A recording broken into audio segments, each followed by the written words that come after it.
Olá, prestem atenção nesse vídeo, o que esta mulher da Venezuela vai falar.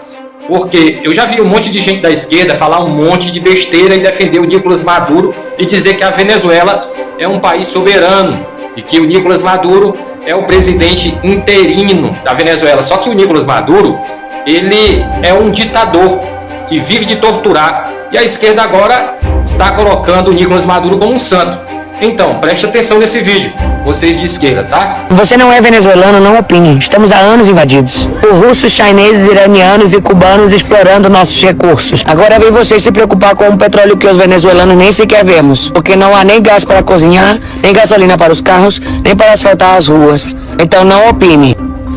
Então é isso, para vocês de esquerda que está se metendo na causa da Venezuela e defendendo o Nicolás Maduro, vão atrás de uma lavagem de roupa, tá certo? Fui!